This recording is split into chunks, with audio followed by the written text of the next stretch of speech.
خوش آمدید۔ آج ہم قرآن کے 5ویں پارے سے کچھ اہم اصولوں پر ایک گہری نظر ڈال رہے ہیں۔ یہ وہ اصول ہیں جو ہماری ذاتی زندگی، ہمارے سماجی تعلقات، ان سب پر اثر انداز ہوتے ہیں۔ اور ہمارے پاس جو ذرائع ہیں وہ صرف ایک فہرست نہیں دیتے بلکہ ایک مکمل سوچ کا نظام پیش کرتے ہیں۔ تو ہمارا مشن یہ ہے کہ ان اصولوں کو آسان زبان میں سمجھا جائے۔ بالکل، اور یہ دیکھنا بڑا دلچسپ ہے کہ یہ سارے اصول کیسے ایک دوسرے سے جڑے ہوئے ہیں۔ مطلب بات ایک فرد سے شروع ہوتی ہے اور پھر پھیل کر پورے معاشرے تک چلی جاتی ہے۔ تو پھر وہیں سے شروع کرتے ہیں جہاں سے ہمارے روزمرہ کے معاملات شروع ہوتے ہیں، یعنی پیسوں سے۔ ایک بنیادی اصول جو دیا گیا ہے وہ یہ ہے کہ باہمی رضامندی سے تجارت تو ٹھیک ہے، لیکن ایک دوسرے کا مال غلط طریقوں سے، باطل طریقوں سے مت کھاؤ۔ جی، یہ بات سننے میں تو بہت سیدھی لگتی ہے، لیکن یہ غلط طریقے کیا ہیں؟ مطلب اس میں کیا کچھ آ جاتا ہے؟ یہ بہت اہم سوال ہے۔ باطل طریقے ایک بہت ہی وسیع اصطلاح ہے۔ اس میں صرف چوری ڈاکہ نہیں ہے، اچھا، اس میں دھوکہ دہی ہے، ملاوٹ ہے، کم تولنا، رشوت، یہاں تک کہ کسی کی مجبوری کا فائدہ اٹھا کر کوئی چیز مہنگی بیچنا بھی اسی میں آتا ہے۔ یعنی اصل سوال نیت کا ہے۔ اصل سوال یہ ہے کہ کیا دونوں پارٹیاں پوری طرح باخبر ہیں اور کیا وہ دل سے راضی ہیں؟ اگر ایک کو اندھیرے میں رکھا جا رہا ہے تو وہ لین دین جائز نہیں رہتا۔ یہی اصول دراصل معاشرے میں اعتماد کی بنیاد رکھتا ہے۔ صحیح۔ اور یہ اعتماد صرف باہر کے لین دین تک ہی نہیں ہے، ایک اور بات ہے جو انسان کے اندر سے تعلق رکھتی ہے، اور وہ ہے حسد۔ کہا گیا ہے کہ اللہ نے اگر کسی کو دوسرے پر کوئی فضیلت دی ہے، چاہے مال میں ہو، صلاحیت میں، تو اس پر حسد نہ کرو بلکہ اللہ سے اس کا فضل مانگو۔ یہ تو ایک بہت گہری نفسیاتی بات لگتی ہے۔ یہ صرف ایک نصیحت نہیں، یہ ایک طرح کا مائنڈ سیٹ شفٹ ہے۔ دیکھیں، حسد ایک ایسی منفی توانائی ہے جو انسان کو اندر ہی اندر جلاتی ہے اور اس کا کوئی مثبت نتیجہ نہیں نکلتا۔ تو یہاں ہمیں بتایا جا رہا ہے کہ اس جلن والی توانائی کو ضائع مت کرو، اسے ایک تعمیری سمت دو، اسے دعا اور کوشش میں بدل دو۔ تو یہ ایک منفی جذبے کو مثبت عمل میں بدلنے کی ایک عملی ٹیکنیک ہے۔ یعنی اپنی انرجی دوسرے کو نیچے لانے پر نہیں، خود کو اوپر اٹھانے پر لگاؤ۔ اچھا، لیکن اگر کوئی اس کے بالکل الٹ کرے، مطلب نہ خود فائدہ اٹھائے نہ دوسروں کو اٹھانے دے، میرا اشارہ بخل اور ذخیرہ اندوزی کی طرف ہے۔ اس بارے میں تو بہت سخت تنویہ ہے۔ جی، اور اس کی وجہ سمجھنا بہت ضروری ہے۔ بخل کو صرف ایک ذاتی کمزوری نہیں سمجھا گیا، اسے ایک سماجی جرم کے طور پر دیکھا گیا ہے۔ سماجی جرم؟ وہ کیسے؟ وہ ایسے کہ جب پیسہ یا وسائل چند ہاتھوں میں رک جاتے ہیں اور گردش نہیں کرتے تو معاشرے میں معاشی عدم توازن پیدا ہوتا ہے، غربت بڑھتی ہے، مواقع کم ہوتے ہیں۔ اسی لیے جو لوگ مال جمع کرتے ہیں اور دوسروں کو بھی بخل سکھاتے ہیں، انہیں ناپسند کیا گیا ہے۔ یہ معاشیت کے خون کو روکنے کے مترادف ہے۔ اور اسی سے جڑی ایک اور بات ہے، دکھاوے کی۔ ذرائع میں ہے کہ جو لوگ صرف لوگوں کو دکھانے کے لیے خرچ کرتے ہیں، انہیں شیطان کا ساتھی کہا گیا ہے۔ یہ تھوڑا سخت موازنہ نہیں؟ بظاہر سخت لگتا ہے، لیکن اس کے پیچھے کی منطق بہت گہری ہے۔ جب خرچ کرنے کا مقصد اللہ کی خوشی یا کسی کی مدد کے بجائے اپنی واہ کروانا ہو، تو اس کا مطلب ہے آپ کی نیت خالص نہیں ہے۔ آپ کی وفاداری اصولوں کے بجائے لوگوں کی تعریف سے ہے۔ اچھا، اور شیطان کا کام بھی تو یہی ہے کہ وہ انسان کو اصل مقصد سے بھٹکا کر دکھاوے اور تکبر میں ڈال دے۔ تو یہ موازنہ نیت کے خوٹ کو واضح کرنے کے لیے ہے۔ یہ کتنا دلچسپ ہے کہ مالی دیانتداری پر اتنا زور دینے کے فوراً بعد گفتگو کا رخ خاندان کی طرف مڑ جاتا ہے۔ ایسا لگتا ہے جیسے ایک مضبوط سماج کی بنیاد بھی صحیح معاشی اصولوں پر رکھی گئی ہے۔ بالکل، کیونکہ خاندان معاشرے کی بنیادی اکائی ہے۔ اگر یہ اکائی مستحکم ہے تو معاشرہ بھی مستحکم ہوگا۔ یہاں ایک تصور ہے جو آج کل بہت زیر بحث رہتا ہے، وہ ہے قوام کا کردار، یعنی مرد کا عورت پر نگران یا ذمہ دار ہونا۔ کچھ لوگ اسے اختیار سمجھتے ہیں، کچھ ذمہ داری۔ ان ذرائع کی روشنی میں اس توازن کو کیسے سمجھا جائے؟ دیکھیں، ذرائع نے اس تصور کو ہوا میں نہیں چھوڑا، بلکہ اسے دو ٹھوس شرائط کے ساتھ جوڑ دیا ہے۔ پہلی، ایک فطری فضیلت جو اللہ نے دی ہے، اور دوسری جو کہ بہت اہم ہے، وہ یہ کہ مرد اپنا مال عورتوں پر خرچ کرتے ہیں۔ اچھا، تو یہ مالی کفالت کے ساتھ جڑی ہوئی شرط ہے؟ بالکل، اس کا مطلب ہے قوام ہونا کوئی مطلق بادشاہت نہیں ہے، یہ ایک ذمہ داری ہے جو مالی کفالت کے ساتھ آتی ہے۔ اگر مرد اپنی یہ ذمہ داری پوری نہیں کر رہا تو وہ اس کردار کا حقدار نہیں رہتا۔ یہ ایک طرح کا سماجی معاہدہ ہے۔ تو یہ ذمہ داری صرف بیوی بچوں تک ہی ہے، کیونکہ اس کے فوراً بعد حسن سلوک کے دائرے کو بہت ہی زیادہ وسیع کر دیا گیا ہے۔ والدین، رشتہ دار، یتیم، مسکین، پڑوسی۔ اور پڑوسیوں میں بھی رشتہ دار اور اجنبی پڑوسی دونوں۔ جی، اور ہم سفر اور غلاموں تک کے ساتھ اچھے سلوک کا حکم ہے۔ یہ فہرست تو بہت لمبی ہے۔ اور یہی اس نظام کی خوبصورتی ہے، یہ ایک ایسا سماجی حفاظتی جال بناتا ہے جہاں کوئی بھی تنہا نہ رہ جائے۔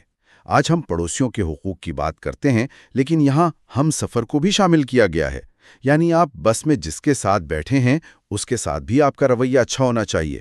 اور مجھے یہ بات بہت دلچسپ لگی کہ اس طویل فہرست کے فوراً بعد یہ آیت آتی ہے کہ اللہ تکبر کرنے والوں اور فخر کرنے والوں کو پسند نہیں کرتا۔ یہ دونوں باتیں ایک ساتھ کیوں؟ کیونکہ یہ ان تمام اچھے کاموں کے پیچھے کی نیت کو درست رکھنے کے لیے ایک یاد دہانی ہے۔ ہو سکتا ہے کوئی شخص یہ سب کچھ کر رہا ہو لیکن دل میں تکبر ہو کہ دیکھو میں کتنا اچھا ہوں۔ اچھا، یہ آیت اس سوچ کی جڑ کاٹ دیتی ہے۔ مطلب یہ ہے کہ یہ سب کام احسان جتلانے کے لیے نہیں بلکہ عاجزی اور فرض شناسی کے ساتھ کرنے ہیں۔ یہ آپ کا فرض ہے، کوئی احسان نہیں۔ تو ہم نے فرض سے بات شروع کی، پھر خاندان اور سماجی تعلقات تک آئے۔ اب ایسا لگتا ہے کہ بات معاشرے کی بنیاد رکھنے والے بڑے اصولوں کی طرف جا رہی ہے، اور اس میں سب سے پہلا اصول انصاف کا ہے۔ بلکہ انصاف سے بھی پہلے ایک حتمی انصاف کا اصول ہے، اور وہ یہ ہے کہ عبادت صرف ایک اللہ کی ہو اور اس کے ساتھ کسی کو شریک نہ ٹھہرایا جائے۔ اسے ظلم عظیم یعنی سب سے بڑا ظلم کہا گیا ہے۔ ظلم، یہ لفظ تھوڑا حیران کن ہے۔ ہم تو ظلم کا مطلب کسی انسان کر زیادتی سمجھتے ہیں، یہاں اسے ظلم کیوں کہا گیا؟ کیونکہ ظلم کا مطلب ہے کسی چیز کو اس کی صحیح جگہ پر نہ رکھنا۔ جب آپ عبادت یا شکر گزاری اس ہستی کے بجائے کسی اور کے لیے کرتے ہیں جس نے آپ کو سب کچھ دیا ہے، تو یہ کائنات کی سب سے بڑی ناانصافی ہے۔ آپ حقدار کو اس کا حق نہیں دے رہے ہیں۔ اسی لیے کہا گیا کہ اللہ شرک کے علاوہ باقی گناہ معاف کر سکتا ہے، کیونکہ یہ براہ راست اس کے حق پر ڈاکا ہے۔ صحیح، اور اسی بنیاد پر پھر انسانی انصاف کا نظام کھڑا کیا جاتا ہے۔ حکم ہے کہ امانتیں حقداروں کو واپس کرو اور لوگوں کے درمیان عدل سے فیصلہ کرو۔ لیکن جو بات مجھے سب سے زیادہ چونکاتی ہے وہ یہ ہے کہ انصاف کرتے ہوئے اپنے خلاف، اپنے والدین یا رشتہ داروں کے خلاف بھی گواہی دینے سے نہ ہچکچارو۔ یہ تو انسانی فطرت کے بہت خلاف ہے۔ یہ انصاف کا ایسڈ ٹیسٹ ہے۔ یہی وہ معیار ہے جو ایک معاشرے کو واقعی منصفانہ بناتا ہے۔ یہ کہنا آسان ہے کہ میں انصاف پسند ہوں، لیکن اصل امتحان تب آتا ہے جب انصاف آپ کے اپنے مفاد یا آپ کے پیاروں کے خلاف جا رہا ہو۔ تو کوئی یہ کیسے کرے؟ ذرا اس کا حل بھی بتاتے ہیں۔ وہ کہتے ہیں کہ اس بات کی پرواہ نہ کرو کہ سامنے والا امیر ہے یا غریب، اللہ دونوں کا تم سے زیادہ خیر خواہ ہے۔ یہ سوچ انسان کو ذاتی وفاداریوں سے اوپر اٹھا کر اصول پر قائم رہنے کی طاقت دیتی ہے۔ اور انصاف کا سب سے بڑا تقاضا شاید زندگی کا حق ہے۔ کسی مومن کو جان بوجھ کر قتل کرنے کی سزا کے لیے جو الفاظ استعمال ہوئے ہیں، ہمیشہ کی جہنم، اللہ کا غضب، لعنت اور بڑا عذاب، وہ بہت شدید ہیں۔ اس کی شدت انسانی جان کی حرمت کو ظاہر کرتی ہے۔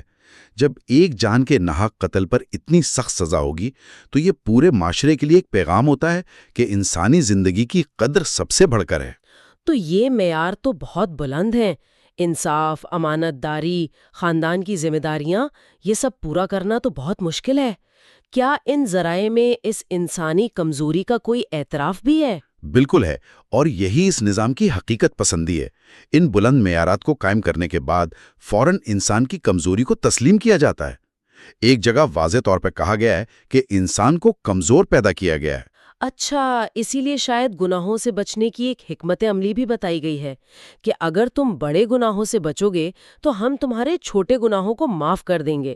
یہ تو کچھ 80-20 رول جیسا لگتا ہے۔ آپ اسے ایک قسم کی روحانی ترجیح کہہ سکتے ہیں، اسپریچول ٹریاج۔ انسان کامل نہیں ہے، اس سے چھوٹی موٹی غلطیاں ہوتی رہیں گی۔ یہ اصول اسے مایوسی سے بچاتا ہے۔ اسے کہا جا رہا ہے کہ اپنی توانائی بڑے اور تباہ کن گناہوں سے بچنے پر لگاؤ، جیسے شرک، قتل، ناانصافی۔ اگر تم اس محور پر کامیاب ہو گئے تو چھوٹی کوتاہیوں کی معافی کی امید رکھ سکتے ہو۔ اور اگر کسی سے کوئی بڑا گناہ ہو بھی جائے، کیا پھر سارے دروازے بند ہو جاتے ہیں؟ بالکل نہیں، توبہ کا دروازہ ہمیشہ کھلا ہے۔ کہا گیا ہے کہ جو کوئی برائی کرے پھر اللہ سے معافی مانگے تو وہ اللہ کو بخشنے والا، رحم کرنے والا پائے گا۔ اہم بات یہ ہے کہ معافی مانگنے کا عمل خود ایک مثبت قدم ہے۔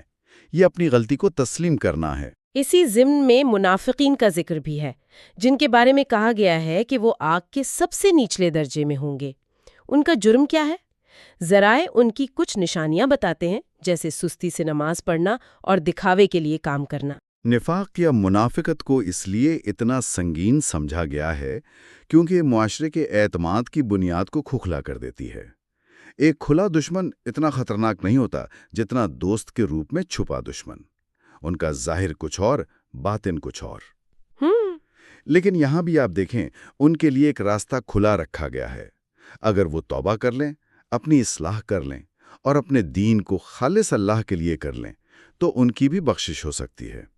پیغام یہ ہے کہ اصلاح کا راستہ کبھی بھی مکمل طور پر بند نہیں ہوتا۔ اس ساری گفتگو کے آخر میں ایک بہت ہی چھوٹا سا لیکن بہت خوبصورت اصول بیان کیا گیا ہے کہ جب کوئی تمہیں سلام کرے تو اسے بہتر طریقے سے جواب دو یا کم از کم انہی الفاظ میں لوٹا دو۔ اتنی بڑی بڑی باتوں کے بعد یہ چھوٹی سی بات کیوں؟ کیونکہ بڑے نظام چھوٹی چھوٹی اچھی عادتوں سے ہی بنتے ہیں۔ یہ اصول روزمرہ کے تعلقات میں ایک مثبت توانائی پیدا کرتا ہے۔ یہ سکھاتا ہے کہ ہر اچھے عمل کا جواب اس سے بہتر عمل سے دو۔ اگر کوئی مسکرائے تو آپ زیادہ گرم جوشی سے مسکرائیں۔ صحیح۔ یہ چھوٹی چھوٹی باتیں معاشرے میں محبت اور احترام کا ماحول بناتی ہیں۔ یہ وہ سماجی گوند ہے جو لوگوں کو جوڑ کر رکھتی ہے۔ تو اگر ہم آج کی اس گفتگو کو سمیٹیں تو ہم نے ایک سفر طے کیا ہے۔ ہم نے فرد کے اندر کی دنیا سے شروع کیا، یعنی حسد اور نیت سے، پھر اس کے مالی معاملات، پھر خاندان، پھر ایک وسیع سماجی دائرہ اور آخر میں پورے معاشرے کے لیے انصاف اور توحید کے بڑے اصولوں تک پہنچے۔ یہ سب مل کر ایک بہت ہی مربوط معاشرے کا نقشہ پیش کرتے ہیں۔ بالکل، اور ان تمام ہدایات کے پیچھے ایک بنیادی مفروضہ یہ ہے کہ انسان کمزور ہے اور غلطیاں کرے گا۔ اسی لیے اسے بار بار اصلاح اور توبہ کا راستہ دکھایا گیا ہے۔ مقصد شاید ایک پرفیکٹ، غلطیوں سے پاک انسان بنانا نہیں، بلکہ ایک ایسا انسان بنانا ہے جو اپنی کمزوریوں کو پہچان کر، گر کر دوبارہ اٹھنے اور مسلسل خود کو بہتر بنانے کی کوشش میں لگا رہے۔ اسی سوچ کے ساتھ ہم آج کی گفتگو ختم کرتے ہیں اور سننے والوں کے لیے ایک سوال چھوڑے جاتے ہیں۔ ذرائع میں یہ ہدایت ہے کہ انصاف کرتے وقت اپنی ذاتی پسند، خواہشات یا جذبات کی پیروی نہ کرو۔ آج کی دنیا میں جہاں معلومات اور ذاتی آراء کا ایک سیلاب ہے، ایک فرد غیر جانبداری کے اس بلند معیار کو اپنی روزمرہ کی زندگی کے فیصلوں میں کیسے برقرار رکھ سکتا ہے؟